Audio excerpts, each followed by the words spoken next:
unidad cerebrovascular, pero primero vamos a hacer un breve recuento sobre la irrigación del encéfalo. Tenemos que saber de que esta irrigación va a estar dada o va a estar venida por medio de dos arterias que tenemos. La arteria carótida interna y la arteria vertebral, o también llamado complejo vértebro-basilar, que se van a unir y van a formar el tronco basilar. Ya.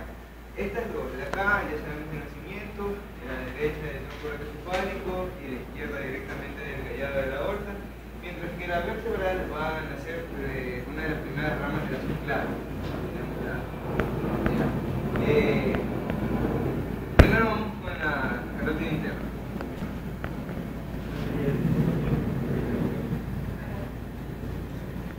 Ya, más o menos el cuello, así digamos, un ejemplo. La columna vertebral, el cuello, la mandíbula, la boca, la mandíbula. Ya, el iorio. En el borde superior del cartílago vertical se va a dividir la arteria carótida en arteria carótida externa y arteria carótida interna. La arteria carótida interna, entonces podemos decir que nace a nivel del ángulo superior del cartílago cricoide. Sería más arribita. Ya. La arteria carótida interna va a tener cuatro porciones: la porción cervical, la porción intrapetrosa, la porción intracavernosa que va a ir de forma horizontal y la porción intracraneal. Ya, sabemos que entrar al peñasco, la intrapetrosa, y al entrar al seno cavernoso, la intracavernosa, y al salir ya continuamos con la intracraneal. Una porción cervical no va a dar ninguna rama colateral, pero va a ser de vital importancia recordarla cuando hablemos sobre unos síndromes que no va a haber. Ya, tenemos que acordarnos de los varoreceptores, que eso es muy importante. Ya vamos a ver por qué. Ya. En la porción intrapetrosa e intracavernosa, ambas van a dar pequeñas ramas de poca importancia neurológica, como son las timpánicas, las petrosas. Ya. La intrapetrosa, esta es la de mayor importancia. La porción intrapetrosa. ¿Por qué? Porque aquí van a nacer las ramas, dos de las ramas principales, dos de las tres ramas principales que van a irrigar el cerebro, como son las cerebrales anteriores y las cerebrales medias. ¿Ya? También de estas van a nacer las comunicantes posteriores y las coroideas anteriores. ¿Ya? Por si acaso, las comunicantes anteriores nacen entre las dos cerebrales anteriores. Hasta ese punto hagamos una pausa y ahora vamos a ver cómo ingresa la arteria vertebral. Ya sabemos, ya dijimos que la arteria vertebral nace de la subclavia y se introduce en los agujeros de las apófisis transversas de la columna cervical, para ser más específico, de la cesta cervical.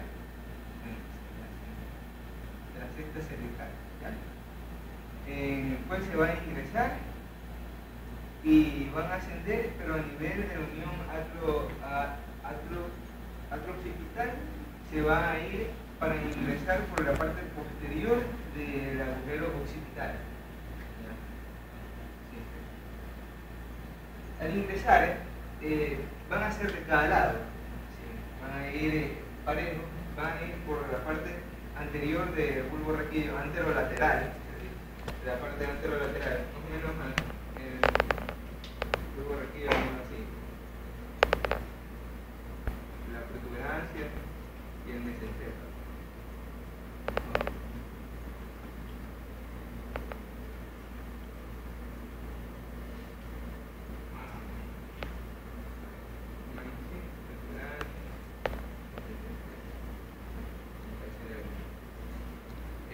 Va a ingresar por la parte anterolateral de cada lado y se va a unir en el centro, en el borde inferior, en el surco puntobulbar. Y se van a unir y van a formar el tronco basilar, que va a pasar por toda la cara anterior del puente de Baroglio o protuberancia. De aquí se va, bueno, esto más atrasito, sino para dar espacio, se va a dividir también así mismo. La otra parte, dijimos antes que acá de la carótida interna nacían dos arterias principales las que van a irrigar, dos de tres de las arterias principales que van a irrigar el cerebro. Acá van a nacer la tercera, que son las cerebrales posteriores. Ya. Acá también van a dar ramas, ya la vamos a ver. Bueno, una vez veamos en la porción espinal, van a dar las espinales anteriores y posteriores, que así mismo se van a unir de cada lado, tienen las dos vacilares, las dos vertebrales, perdón, se van a unir de cada lado y van a formar la vertebral, la espinal anterior y la espinal posterior, que van a ir a agregar la médula. Ya.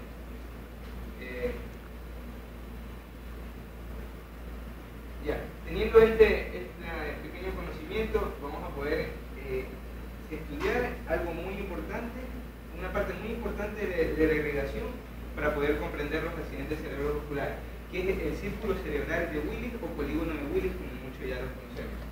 Ya, este se va a dar por unos textos dicen por las dos cerebrales posteriores, las dos medias, las comunicantes posteriores. Otros textos mencionan a las tres cerebrales, cerebral posterior, media y anterior, la comunicante anterior y la comunicante posterior. Ya. Vamos a ver cómo se da acá. Ya. Ahora vamos a ver así, un corte, sería un corte coronal. Ya. Está el quiasma óptico, vamos a ver así. Aquí está bueno. Viene entonces el tronco basilar y da sus dos ramas cerebrales posteriores.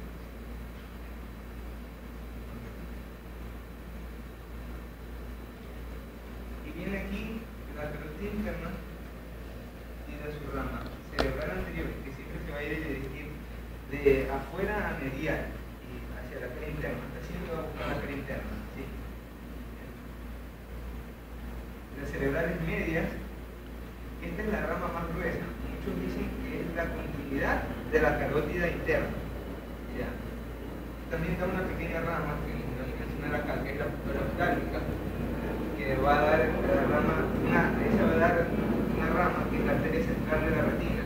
Esa es importante cuando los mémoros se quedan ahí, de la morrosipura, ya lo mencionamos. ¿Ya? De aquí mismo, y otros dicen que de su porción proximal de la cerebral media van a nacer las comunicantes posteriores, las cuales se van a unir con las cerebrales posteriores, igual al otro lado. Esto es importantísimo, porque bueno, falta todavía, sigamos el ejemplo. Acá en las dos cerebrales anteriores, en la parte anterior, se van a unir por medio de la comunicante anterior. Este círculo o este circuito es importantísimo, bueno, demasiado de importancia, porque este es el que va a impedir de que si llegase a haber algún trombo, alguna obstrucción de un lado, este circuito va a ser compensatorio, ya sea para disminuir la lesión o para impedirla. Ya vamos a ver en qué caso disminuye y en qué caso las impide. Ya. El tema más acá de la tira, justo en la división. Ya. Vamos a mencionar aquí los posteriores.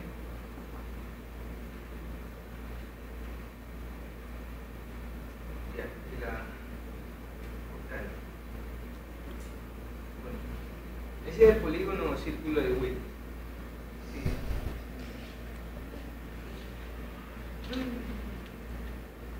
Ya, ahí podemos ver la arteria carótida interna, la arteria vertebral con sus ramas cervicales, van a dar también ramas musculares en la intracraneal, ya aquí vimos el final anterior y posterior, ya vemos cómo nace. Estas ramas también son importantes, esta y esta nace en cambio del tronco basilar. La que nace de la vertebral todavía es la cerebrosa postero inferior, que va a ir así. Bueno, no exactamente así, pero me refiero hacia atrás, que no se le ve. Ir acá la cerebrosa anterior inferior también va a ir, pero va a ir así, en forma así como de alguna. Yeah. la meninge posterior, tenemos la laberíntica, la cerebellosa posterior superior y la cerebral posterior. Allá, de la cerebral posterior da la toroide posterior y en cambio de la vertebral de la carótida interna, perdón, da la toroide anterior.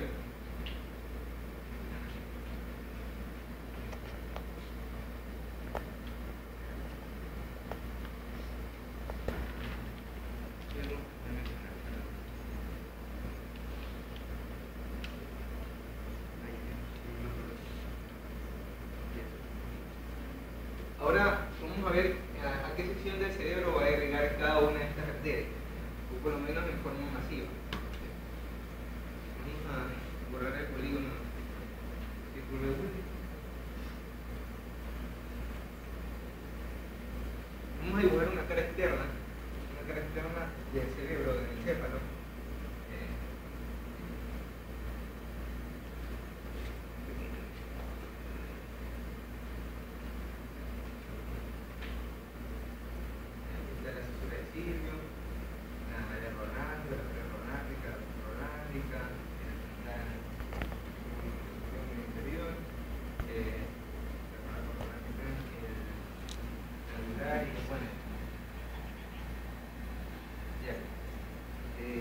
La puse para poder explicar en qué parte y la interna también.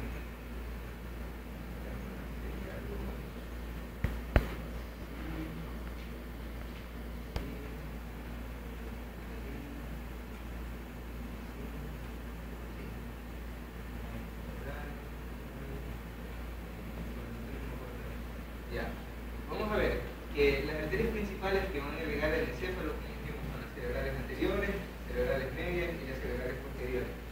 La cerebral anterior va a irrigar todo el borde superior, va a irrigar el polo anterior del encéfalo. También va a irrigar todo el borde superior hasta el surco parieto occipital, ¿sí? En lo que es la cara externa.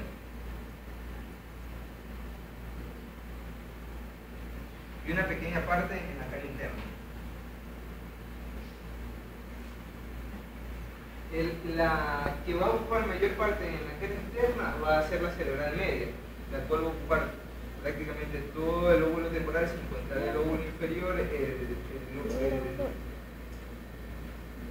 el lóbulo frontal, pero solo el lóbulo inferior y la mayor parte del lóbulo parietal.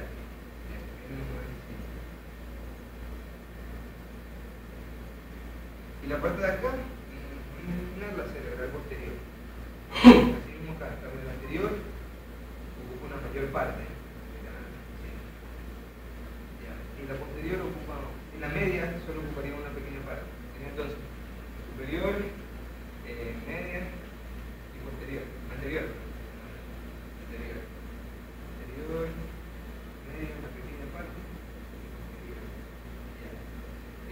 Esas son las partes que van a estar irrigadas por estas arterias principalmente. Otra cosa es que en el polígono que antes dibujamos de Willis, como le decía, fue de que cuando no hay ninguna obstrucción de ninguno de los lados, no hay interconexión entre el lado derecho y el lado izquierdo del riego sanguíneo. Pero apenas llega a haber una disminución de un lado, se vuelve a hacer un mecanismo compensatorio para poder suministrar las cantidades necesarias. Bueno, ese fue el breve recuento sobre la irrigación. Ahora vamos a entrar en enfermedad cerebrovascular.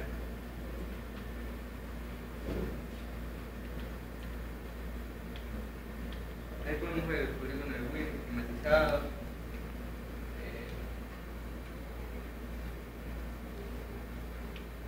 Y ahí vemos el dibujo que más o menos hice antes. Ahora sí, vamos a comenzar en enfermedad cerebrovascular, vasculo cerebral. Ya, un ratito, déjenme hacerle un resumen rapidito de la circulación. Muéstrenme las proyecciones. Como bien decía el compañero, pues el encéfalo está irrigado por dos sistemas, el sistema vertebrovascular y el sistema carotidio. El sistema carotidio pues tiene su origen aquí. A nivel recuerden la línea imaginaria trazada desde el borde superior del cartílago tiroide, el borde anterior del esternocleidomastoideo. Ahí tienen la bifurcación de la carótida interna en carótida primitiva y carótida interna y carótida externa. ¿Ya? Importantísimo por un montón de patologías que tenemos aquí a este nivel que ya va a hacer referencia. Luego pues la carótida interna ingresa en la porción petrosa, da sus ramas timpánicas, luego está dentro del seno cavernoso, de gran importancia por su relación, recuerden ustedes, con el tercero, cuarto, quinto y sexto pario, ¿no es cierto? Que eso nos va a permitir entender patologías propias de allí. Luego emerge y se encuentra por delante de la silla túrica a nivel de la apófisis clinoides anterior, da una rama posterior que es la comunicante posterior, que forma parte del polígono de Willis. Luego da una rama anterior en la misma dirección que la arteria oftálmica, de la cual derivan las arterias centrales de la retina. Recuerden que ya estudiamos las nasales, temporales, superior, inferior, etc. Luego pues va por dentro de la apófisis clinoides anterior y comienza a ascender. Ahí da la arteria coroidia anterior para los plexos coroideos y llega finalmente a la base del encéfalo, donde está la sustancia perforada anterior. Ahí da sus dos ramas terminales, que son la arteria cerebral anterior y la arteria cerebral media. Apenas nacen estas arterias, dan las ramas perforantes. La arteria cerebral anterior da la recurrente de Heltner o arteria estriada medial, que va a irrigar la cabeza del núcleo caudado, el globo pálido y el brazo anterior de la cápsula interna, ¿cierto? Mientras que de la cerebral media salen las lentículos estriadas, que irrigan la rodilla, el brazo posterior, el núcleo lenticular, parte del tálamo también, ¿cierto? Luego la arteria cerebral media, como bien decía el compañero, se va hacia la cara dorsolateral, emerge por la cintura lateral de Siglio, y allí da sus ramas. Da una rama que se llama frontopolar, que va por la circunvolución frontal inferior, irrigando el área de Broca en el hemisferio cerebral izquierdo, ¿no? Explicando sintomatología del lenguaje, como vamos a ver a continuación. Luego da una rama que le llamamos las ramas del candelabro, porque es un tronco común del cual nace una arteria anterior y otra posterior. La anterior va al área motora y la posterior al área sensitiva. Luego da unas ramas que van hacia la profundidad de los hemisferios cerebrales donde está el lóbulo de la ínsula, recuerden. Por eso se llaman arterias insulares. Recuerden que el lóbulo de la ínsula es la corteza del cuerpo estriado. ¿Ya? Da las ramas temporales, superior, media e inferior. La superior y la media irrigan la cara dorsolateral del lóbulo temporal un poco hacia atrás, llegando casi al occipital, y la inferior más bien va a irrigar la cara inferior del lóbulo temporal. Da otras ramas al final, que son las ramas parietales, una superior e inferior. Hay una rama angular que va a la circunvolución del pliegue curvo, que da un síndrome especial, y termina en una rama que se llama parieto occipital, va hacia arriba. Esa parieto occipital es importante porque recibe aferencias también del mismo nombre, parieto occipitales de la cerebral anterior y la de cerebral posterior, para formar allá arriba una circulación colateral equivalente al polígono de Willis de la base. Esto es para los hemisferios cerebrales, de gran importancia porque la naturaleza pues se adelantó a las situaciones de anormalidad. Entonces las compuertas parieto occipitales están cerradas, pero si hay una oclusión de la cerebral media, se abren las compuertas parieto occipitales de la cerebral anterior y de la cerebral posterior para suplir de sangre esa zona afectada por la oclusión, y viceversa si es que ocurre en la cerebral anterior o la cerebral posterior. Entonces la cerebral media da una irrigación del 80% de la cara dorsolateral del hemisferio cerebral. Queda el bordecito que decía el compañero, que está irrigado por la arteria cerebral anterior, y la parte occipital, parte posterior también del lóbulo temporal, que es irrigado por la cerebral posterior. En la cara interhemisférica tenemos la arteria cerebral anterior. Se llama cerebral anterior, es el pequeño segmento desde su nacimiento en la sustancia perforada anterior hasta que se pega al cuerpo calloso, porque ahí toma la denominación de pericallosa. Y cuando comienza a dar la vuelta, se trepa sobre la circunvolución del cíngulo y se llama calloso marginal. Y cuando comienza a dar la vueltita, da una rama frontopolar importantísima, porque va al centro de la micción voluntaria y de la praxia de la marcha. Fíjense ustedes, todo esto, cada una de estas arterias da su sintomatología mediante una oclusión. Luego da la arteria para el ovulillo pericentral, una rama anterior y una posterior que eran similares a las ramas del candelabro, ¿cierto? Para irrigar esa zona, y luego termina irrigando el resto del óvulo parietal, el óvulo parietal hacia atrás. Y la cerebral posterior, que irriga básicamente los labios de la cisura calcarina, parte de la región posterior de la cara inferior de los hemisferios cerebrales y la región occipito-temporal en la cara dorsolateral. Ya está. Ahora sí veamos la vacilar. Aquí tenemos la arteria vertebral. Miren ustedes cómo se introduce en los agujeritos de los cuerpos vertebrales. Eso es importante para entender las patologías que van a ver ustedes, que se ven con bastante frecuencia en los viejitos. ¿Qué es lo que le ocurre al viejito frecuentemente? El vértigo, el desequilibrio, la caída, se engalilla, ¿no es cierto? ¿Por qué? Porque con los años se produce un fenómeno degenerativo de los cuerpos vertebrales que se llama la artrosis de columna cervical.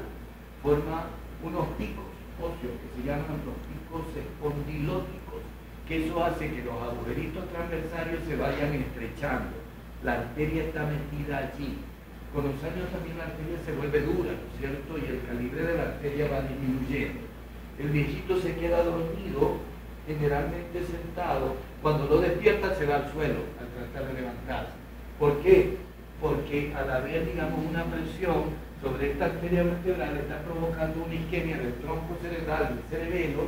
Acuérdense, aquí está el núcleo ambiguo, que es el núcleo motor del glosofaringio vago y accesorio, que hacen la deglución y todo lo demás. Por eso la disfagia y todo el resto de síntomas que tiene. Bueno, veamos la proyección de todo lo que es la circulación posterior. Tenía otra proyección muy interesante. Aquí está bien. Entonces, una vez que las arterias vertebrales salen a nivel de la primera vértebra cervical, se meten por debajo y por dentro, ingresan a la cavidad craneal, ¿cierto? Entonces hay las ramas muy importantes, que son la arteria meningia posterior, que junto con la meningia anterior y meningia media, etcétera, completan toda la relación de la cubierta meningia. Da las ramas espinales, como ven ustedes aquí, las espinales anteriores y las espinales posteriores. Las espinales anteriores son las que se van a unir para formar la arteria espinal anterior que va a irrigar la médula espinal, arteria única. Mientras que las espinales posteriores siguen por su lado. Recuerden que irriga todo lo que es la porción, digamos, de los cordones posteriores, básicamente la mitad posterior del cordón lateral. ¿Ya? ¿Okay? Aquí da una rama importantísima que se llama la arteria cerebelosa postero-inferior, la famosa utica. ¿Qué irriga? Irriga la cara dorsolateral del bulbo. Miren, ¿qué es lo que tienen ahí en la cara dorsolateral del bulbo? Tienen ustedes el núcleo ambiguo, el núcleo del fascículo solitario, el núcleo de la raíz espinal del nervio trigémino, tienen los fascículos espinotalámicos, etc. Luego irriga la amígdala del cerebelo que está allí, e irriga el lóbulo flóculo nodular. Entonces ya van a ver ahí un síndrome muy especial que es el infarto vulvar lateral, ¿no es cierto?, que tiene un alto índice de mortalidad producto de la oclusión de la arteria cerebrosa posterior. Las arterias espinales anteriores, antes de unirse para salir de la cavidad craneal, irrigan la porción ventrolateral del bulbo. Entonces imagínense la oclusión de eso, ¿qué es lo que va a provocar?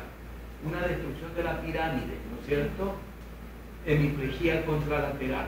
Y por ahí al ladito va saliendo el nervio hipogloso, una atrofia y parálisis de la musculatura de la lengua, síndrome alterno. Usted inmediatamente dice, eso es una lesión ventrolateral del bulbo producido por la oclusión de las arterias espinal anterior. Ya está. Las arterias espinales posteriores que irrigan la porción dorsal y lateral del bulbo. Bien. Luego se juntan a nivel del foramen seco un agujero o agujero ciego y forman la arteria basilar. Entonces la arteria basilar, ¿qué es lo que va a agarrar? Da la rama auditiva interna. Hay algunos autores que dicen que también es rama de la vertebral, pero la mayoría la arteria auditiva interna, que es la responsable de los vértigos, ¿ya? Paroxísticos, de carácter isquémicos, ¿ok? ¿Ya? Es el responsable, inclusive ustedes han oído hablar de la parálisis cocleovestibular súbita, del paciente que de repente tuvo una molestia de oído, se quedó sordo y se quedó desequilibrado para toda su vida, con factores de riesgo, diabetes, hipertensión, hipercolesterolemia, etc. Se produjo un infarto de las estructuras del oído por oclusión de la arteria auditiva interna. Okay. Aquí da una rama que se llama la arteria cerebelosa anterior e inferior, que irriga parte de la protuberancia y parte del vermis del cerebelo. Acuérdense que el vermis del cerebelo es el que tiene que ver con el equilibrio, ¿no es cierto? Entonces una lesión a ese nivel, ¿qué le va a dar? Una ataxia verniana. Ayer vi a un caballero justamente. Sí, dice más que lo que me preguntan del oído, etcétera, porque tuvo una cefalea o un vértigo con una hipertensión arterial. Si yo no tengo nada, lo para y entonces se iba para todos lados. Entonces semiológicamente me decía y trataba de explicarme, usted no tiene una lesión de oído, usted tiene una lesión del cerebelo. Ah, no, pero eso no es nada. No quise entrar en detalles para no ambuquearlo, ¿no? Pero ustedes saben que la lesión del cerebelo tiene una serie de complicaciones, sobre todo porque el vermis del cerebelo forma el techo del cuarto ventrículo, donde están los agujeritos de Germain y Luska, puede obstruir y provocar un hidrocefalia y se puede morir. De eso estamos hablando. No sabía cómo decirle a la mujer, la cuñada, la hija, todo muy torpe, parece con un nivel de preparación intelectual muy bajo. Pero, ¿qué? ¿Se va a morir en algo? ¿Cómo decir una cosa de eso? No, le digo, tome las cosas con tranquilidad, pero dígame qué es lo que va a pasar, cuál va a ser el tratamiento, cuánto tiempo va a tomar en volver a la normalidad. Quizás nunca, tuve que decirle ya, porque así son las lesiones. Primero tengo que hacer una resonancia para poder establecer la etiología de él. Bueno, pero no nos salgamos del punto. La arteria basilar da las ramas circunferenciales cortas y circunferenciales largas para todo lo que es el tronco cerebral, parte del bulbo, la protuberancia y parte del mesencéfalo. Las circunferenciales cortas son las que irrigan la porción ventromedial y las largas la porción dorsolateral. Entonces las circunferenciales cortas de la protuberancia es lo que nos da el síndrome de 1,5, porque esas son las arterias que ligan al sexto par. Recuerden que el sexto par tiene dos tipos de neuronas, una que permite la inervación del músculo recto externo y le produce un estrabismo convergente si hay una lesión, y la otra que va al fascículo longitudinal medial y al núcleo del tercer par de arriba del otro lado para darnos la mirada conjugada horizontal. Entonces tiene una parálisis de la mirada conjugada horizontal y sexto par, síndrome de 1,5, y usted dice la lesión es en protuberancia media y eso es por oclusión de la arteria circunferencial corta. ¿Okay? Fíjense ustedes cómo cada una de las arterias da síndromes aparentes. Bien, llegamos al final, a la región mesencéfalo protuberancial. Allí la arteria basilar da las ramas cerebelosas superiores que irrigan los grandes hemisferios cerebelosos. Entonces la oclusión de eso, ¿qué le va a dar? Un hemisíndrome cerebeloso. Para eso sirve la semiología, ¿se dan cuenta? Y aquí da las arterias cerebrales posteriores, que son las que van a irrigar parte del mesencéfalo, parte del diencéfalo. De aquí sale la tálamo perforante y las tálamos maniculadas que van a irrigar el tálamo, y luego se dirige hacia arriba, la irrigación parte del hipotálamo también, ¿no es cierto? ¿Ya? Da la arteria coroidea posterior y finalmente llega hacia arriba a los grandes hemisferios cerebrales. El polígono de Willis. Ahí tenemos el polígono de Willis, que es el sistema de circulación periférica más extraordinaria que hay. La naturaleza se anticipó a las condiciones de anormalidad para protegernos. Uno no tiene idea. Yo siempre cuento como anécdota un caso que yo vi hace como unos 8 o 10 años atrás, cuando recién comenzaba todo lo que era el tratamiento endovascular que se hace ahora comúnmente, ¿no es cierto? Entonces salieron los neuroradiólogos intervencionistas.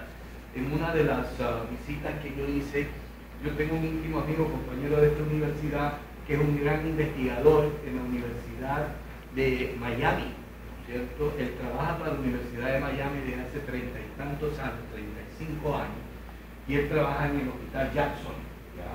En el centro del Jackson, cuando tengo la oportunidad de ver un edificio como de 8 pisos que es solamente para investigación, y solo para investigación de médula espinal, el caballero trabaja allí. Entonces yo siempre voy todos los años, es mi compadre y todo, me lleva al hospital y yo me meto una semana allí, entonces tengo la oportunidad de conversar con gente muy valiosa. Y me mostró una vez un neuroradiólogo, me dice, examina ese paciente. Tenía de todo. Estrabismo convergente, paresia facial periférica de un lado, disfagia, hemisindrome cerebeloso de un lado, síndrome piramidal del otro lado. ¿Qué no tenía? Resonancia magnética nuclear tenía como 50 infartos cerebrales, arriba, abajo, supra, izquierda, derecha, etc. Y luego me muestran la arteriografía, era espantoso esa cuestión. No habían vertebrales, estaban ocluidas las vertebrales. No había carótida de un lado, ocluida la carótida de un lado. Y del otro lado, la carótida solamente tenía un 30% de calibre. ¿Cómo sobrevive este caballero? Por el polígono de Willis. Fíjense ustedes. Entonces me hizo una arteriografía allí y me mostró que de esa pequeña, digamos, arteria que quedaba de aquí, de allí por el sistema del polígono de Willis se repartía, por eso no se había muerto el caballero. Tenía que haberse muerto, ¿no? ¿Ya? Entonces, ¿qué le hizo? Le puso un stent, ¿no es cierto?, a nivel de la carótida izquierda. La abrió completamente y usted vio cómo fluyó la sangre, pero extraordinariamente, y se tiñeron todas las arterias hasta el sitio de la oclusión de las vertebrales y todo lo demás. Ese es el polígono de Willis. Miren lo maravilloso. Entonces el polígono de Willis tiene un tronco posterior, que es la arteria basilar, ¿cierto? Dos troncos laterales, que son las arterias carótidas internas. Ya. La arteria basilar da las dos cerebrales posteriores. La arteria carótida interna da las dos cerebrales anteriores. ¿Ya? La arteria carótida interna da la comunicante posterior, ¿no es cierto?, que establece, digamos, conexión con la arteria cerebral posterior de un lado y del otro lado. Y las arterias cerebrales anteriores, la comunicante anterior. Ya está el polígono.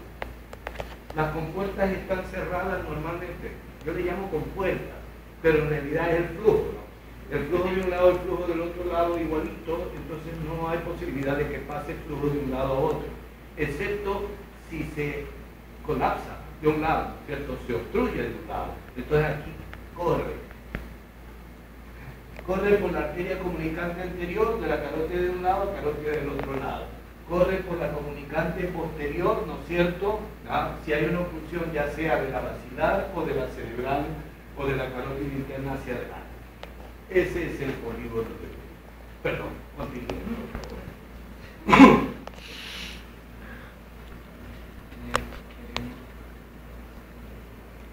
Ahora vamos a comenzar con el primer cerebrovascular. Hay ciertas características del cerebro que sepan lo que tenemos que tener en cuenta, que no son importantes en todos los libros que estoy mencionando.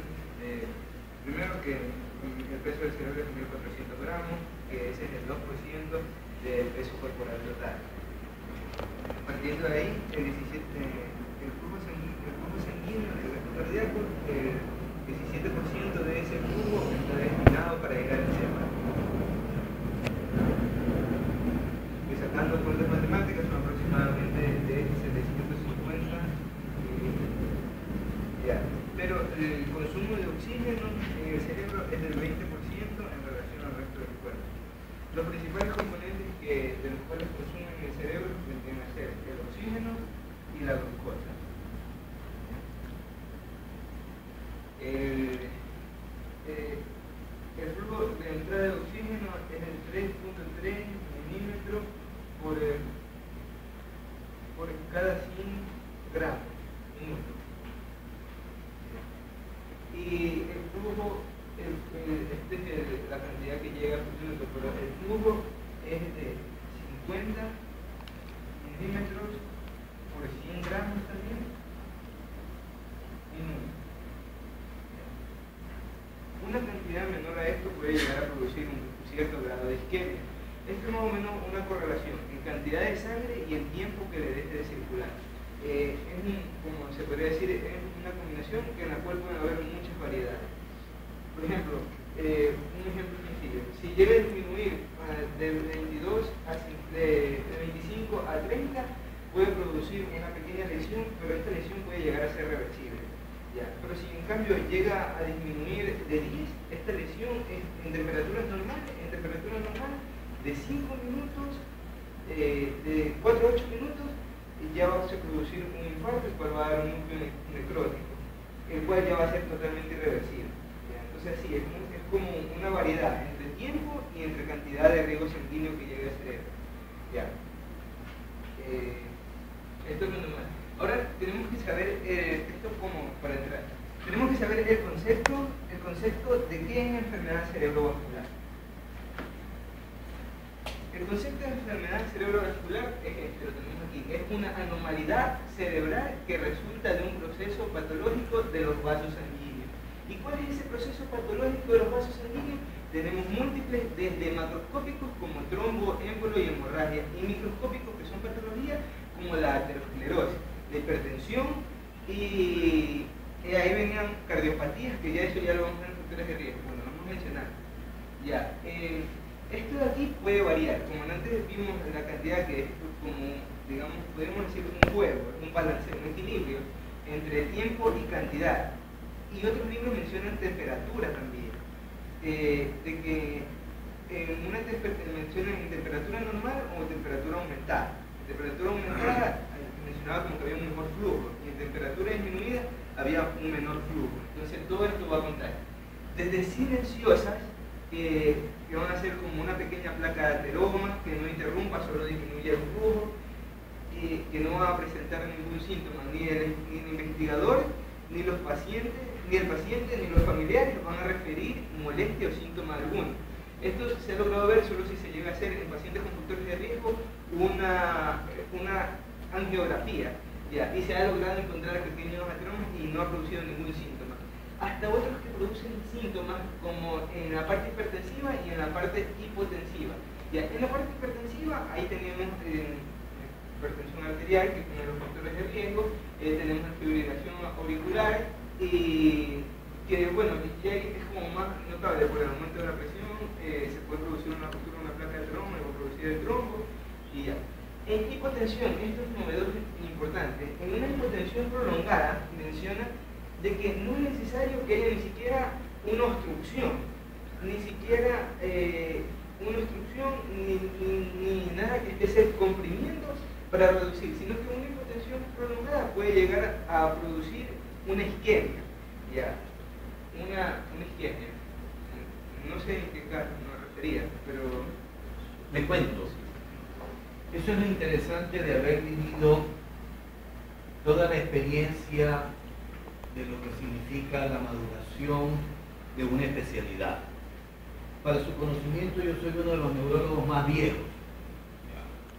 Mayor es el doctor Tomás Alarcón, que todos lo conocen, que fue decano de la facultad inclusive, y el doctor Jairala, con 4 años. Pero nosotros iniciamos la neurología aquí. Entonces hemos visto el progreso de la neurología en forma extraordinaria. Y yo particularmente he tenido la oportunidad de estar en muchos congresos. Para que ustedes tengan una idea, una vez cada año o cada 2 años hay un congreso de enfermedad vascular cerebral en Europa. He tenido la oportunidad de viajar 7 veces allí. Durante 10 días, 1.800 neurólogos de todas partes del mundo nos juntamos para analizar la patología solamente de las enfermedades vasculocerebrales exclusivamente. 10, 12 horas diarias, donde se presentan simultáneamente, ¿qué le digo? 10, 15 trabajos simultáneamente, cada media hora, cada 20 minutos, etc. Para que ustedes tengan una idea. ¿Ok? Una de las experiencias interesantes que yo viví en relación con la hipotensión arterial es que allá por los años 80, entre los 80 y los 90, me comenzaron a llamar los urólogos, porque en ese entonces recién se inició una técnica quirúrgica de prostatectomía a través, digamos, de la endoscopía, ¿cierto? ¿Qué es lo que le llamaba la atención a los urólogos? La mayoría pues, de los pacientes con hipertrofia prostática, etcétera, son gente de edad, con fenómenos, con factores de riesgo muy importantes desde el punto de vista vascular en general. Lo que llamaba la atención es que pasaban 3, 4 horas después de la cirugía y el paciente no despertaba. O si despertaba, tenía trastornos de lenguaje y había trastornos de la motilidad. Me llamaron en algunas ocasiones y yo diagnostiqué infartos cerebrales, que es lo que había ocurrido. El urólogo, desde el punto de vista técnico, prefería al anestesiólogo que logre mantener la superficie quirúrgica con menor sangrado.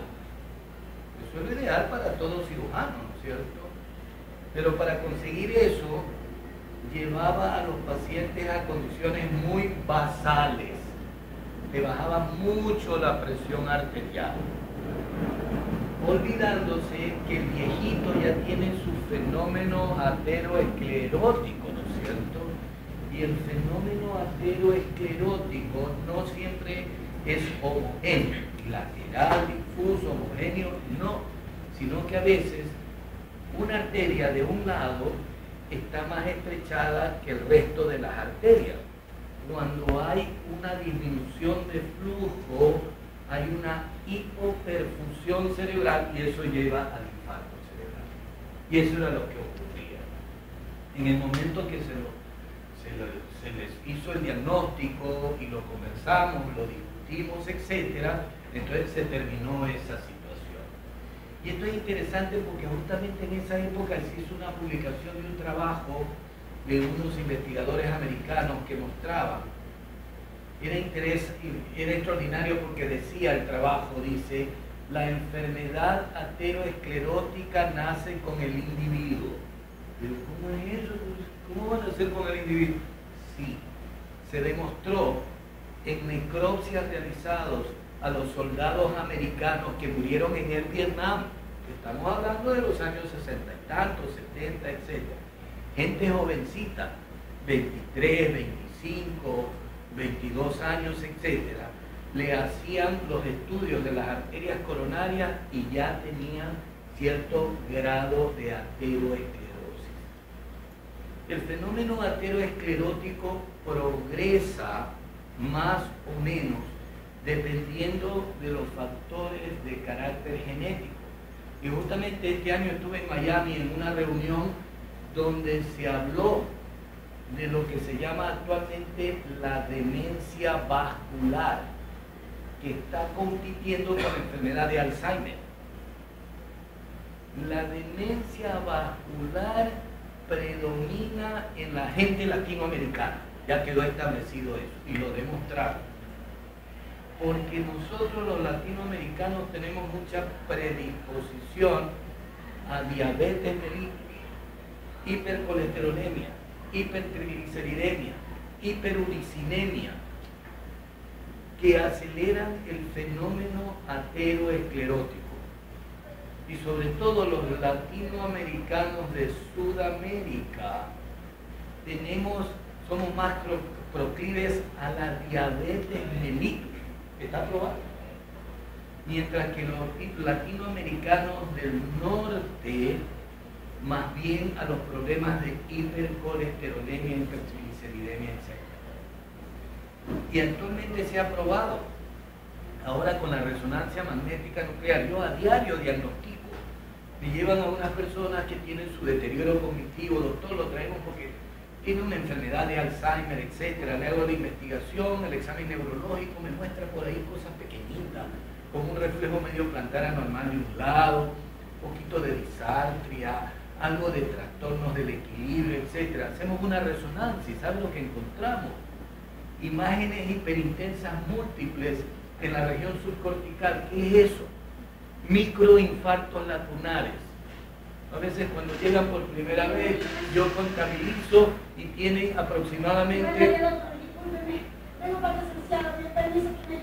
Perdón, estoy dando clases, ciérreme la puerta. Y a veces contabilizo 20, 30, 40 microinfartos lacunares ya. Pero ¿cómo es posible? Estos son lacunares. Eso no le da la sintomatología grande que vamos a ver aquí. ¿Qué es lo que le produce? Ah, sí, haciendo memoria, sí, mi papá el año pasado amaneció un día que no podía hablar. Pasaron 3 o 4 días y ya comenzó a hablar, pero siempre quedó con algún pequeño trastorno. Otro día, 2, 3, 4 meses después, se enganillaba de la nada. ¿Habrán escuchado ustedes entre la familia, los conocidos y todo? Pero ya después ya estaba deglutiendo bien, pero siempre tenemos la costumbre de darle bastante líquido con lo sólido, porque tiene un poquito de dificultad. Bueno, usted saca en conclusión, ahí están los pequeños infartos que se van sumando y llevan al deterioro cognitivo. Así como también otro fenómeno que estamos viendo en resonancia magnética nuclear es la leucoaraiosis. ¿Qué cosa es la leucoaraiosis? Es un fenómeno degenerativo de la sustancia blanca. Usted ve la sustancia blanca, ¿no es cierto?, de una tonalidad muy clara, como que si fuera calcificación. El otro día le diagnostiqué a un caballero una leucoaraiosis, pero casi toda la sustancia blanca degenerada, aparte de los microinfartos y todo lo demás. Cuando él lo llevaron totalmente confuso, desorientado, irritable, agresivo, etcétera. Se le dio medicación, se mejoró la circulación, se corrigió la hipertensión arterial, los problemas metabólicos. A los 20 días me lo llevan, estaba mejor, aparentemente. Pero él no tenía conciencia de enfermedad. Dice, doctor, si yo estoy bien, no me dejan salir a la calle. Él es taxista. Dice, no me dejan manejar mi carro. Entonces tuve que coger la resonancia. Ojalá que me entendiera, usted le vea. Esos puntitos blancos son huequitos. Usted tiene el cerebro como un sedazo. ¿Ya? Y esta cosa blanca quiere decir que su cerebro se está degenerando y se va a hacer chiquitito. Así que mejor quédese tranquilo. Eso es lo que tenemos ahora. Entonces esa es la explicación de la hipotensión y los infartos cerebrales. Digamos. Con este grupo, siempre la ventaja es que este estudio va a ser justificado, va a ser regulado por medio de los vasoreceptores y los reflejos vasomotores, los cuales se van a encontrar en el tallo cerebral. ¿Ya? Principalmente eso. Aquí están los ejemplos impresionantes. En 10 segundos hay una pérdida total. Esto es en pérdida total, por si acaso. No es en isquemia, esto es en pérdida total del flujo sanguíneo. Si en 10 segundos se pierde, se va a aumentar un estado de alerta, ya se va a producir un síntoma. Y si en 5 minutos, si esa obstrucción permanece durante 5 minutos, va a ser irreversible. O sea, ya se va a formar un núcleo necrótico, el cual ya no se va a poder dar vuelta atrás. Tenemos dos tipos de infartos principales, el pálido y el rojo. El pálido es cuando no hay presencia absolutamente de nada de sangre. ¿Ya? Y el infarto rojo no significa exactamente que hay sangre, sino que la pared de la arteria se ha debilitado tanto y se ha expandido un poco, en el cual los espacios intercelulares se han abierto y permite el paso de eritrocitos. Y por eso se llama infarto rojo. ¿Ya? Los émbolos por lo general producen infarto, pero más o menos, bueno, digamos un émbolo. Un émbolo que va viajando un trombo y luego se convierte en un émbolo, ¿verdad? Ya. se despega y va viajando, y aquí se produce, el émbolo se queda atascado. Entonces, la presión, la fuerza de la sangre, de la presión arterial, va a ir a golpear este émbolo, y de tanto ser la fricción, se va a desintegrar, yendo a las arterias más pequeñitas, o a veces desapareciendo. Esta es la razón por la cual los efectos vasculares, la enfermedad cerebrovascular es por lo general de tipo rápida, que ya vamos a ver que esa es una de las características para poder decir que es una enfermedad cerebrovascular, que sea rápida. Una cosa interesante respecto a esto. Está definiendo lo que se llama la crisis isquémica transitoria. Fíjense, porque la enfermedad vascular cerebral isquémica tiene tres formas de presentación: crisis isquémica transitoria, ictus en evolución e ictus completado, que ya es el infarto cerebral. Entonces, esto lo que acaba de definir es eso, propio de la enfermedad ateroesclerótica de vasos extracerebrales, la placa de ateroma, que crece en grosor y crece en longitud, y el lado que mira hacia el cerebro es el que más crece, por eso se fragmenta en un momento dado, y ese fragmento, como bien explicaba, comienza a circular por las ramas de la arteria carótida. Si se mete en la arteria oftálmica, llega a la arteria central de la retina, ¿y qué es lo que produce? La amaurosis fugaz, que ustedes han estudiado, que hemos mencionado. ¿Por qué fugaz? Yo tuve la oportunidad, cuando estaba haciendo el entrenamiento allá en el servicio de neurooftalmología, estábamos haciendo fondo de ojo, y entonces una paciente comienza a gritar: doctor, doctor, me estoy quedando ciego. Entonces el médico me dice: doctor, hágale el fondo de ojo. Y yo vi una cosa extraordinaria, cómo la retina se iba haciendo pálida, pálida, pálida, completamente pálida, y se quedó ciego. Yo decía: doctor, quédese allí un momentito y pregúntele a la señora cuándo comience a ver algún destello de luz.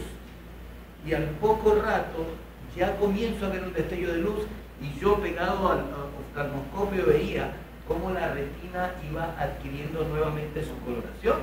Entonces eso le estaba indicando que al comienzo se obstruyó, produjo la isquemia, pero lo que explicaba, el golpeteo frecuente de la presión lo fragmenta y se recupera. Esa es la crisis isquémica transitoria. Lo que hablábamos anteriormente de la hipoperfusión cerebral, también en gente joven, a veces tienen una hemorragia exsanguinante y dentro de la evolución tienen una hemiparesia o una hemiplegia de un lado. Usted vuelve, digamos, corrige la anormalidad, hace transfusiones sanguíneas y todo lo demás en poco tiempo, y el paciente no queda con ninguna secuela. Es exactamente lo mismo.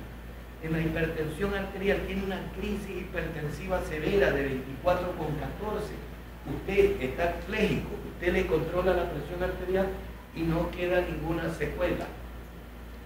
Cuidado le vaya a suceder lo de uno de mis residentes en una ocasión, un excelente residente, pero tuve que hacerlo quedar mal de todo el mundo para que aprenda, porque delante de todos los compañeros orgullosamente me dice un día lunes: doctora, le cuento, tuve un caso extraordinario, me llegó el día viernes en la noche que estaba de guardia, inclusive no me he ido a casa durante 2 días por cuidar a este paciente. Este paciente me llega hemipléjico del lado izquierdo, pero completito, con toda la semiología, me lo narró y todo lo demás. Encontré la presión arterial muy elevada y difícil de manejar. Encontré una hiperglicemia de 450, tuve que manejarlo con insulina, con esto, etcétera, etcétera. No me va a creer el doctor. Lo mandé caminando, sin ningún signo neurológico. Yo le dije: lo que usted ha cometido es una barbaridad, es un crimen, porque ese paciente no debería haberse ido a su casa, tenía que haberse quedado en el hospital para ser investigado, porque para conocimiento de ustedes, una crisis isquémica transitoria está anunciando que el próximo episodio va a ser un infarto cerebral. Entonces usted tiene que diagnosticar, pues, cuál es la causa. tiene una placa de ateroma. Muy bien, yo llamo al cirujano endovascular, ¿no es cierto?, para que me le haga pues la aplicación, digamos, de un catéter de estos tipo umbrella, paraguas o sacacorcho, etcétera, me pongan un Stenham allí, ¿no es cierto?, para ver si tienen un problema de una arritmia cardíaca, una hipertensión. Venga, el cardiólogo tiene que estabilizarlo, investigar la causa de la hipertensión. No es cuestión de dar tratamiento sintomático nada más. Puede ser que tenga una insuficiencia renal, sí se dan cuenta, ¿no?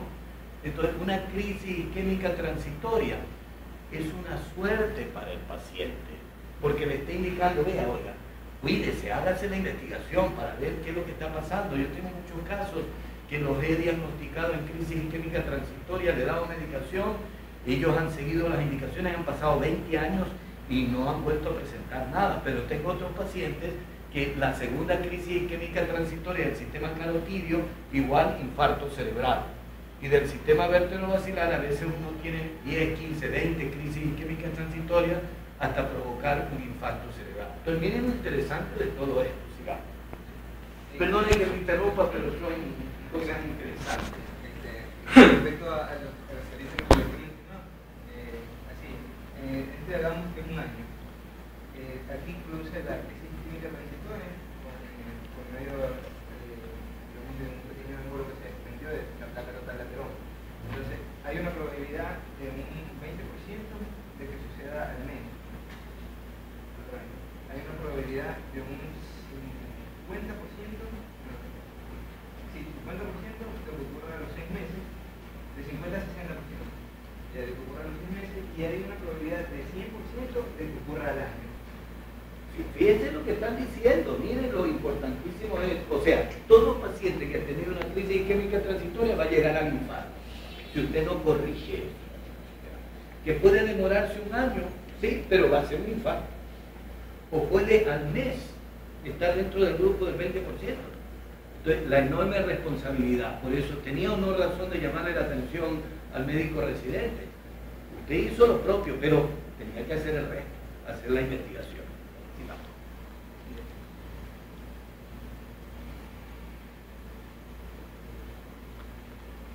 Y así es como vamos a tener las enfermedades cerebrovasculares.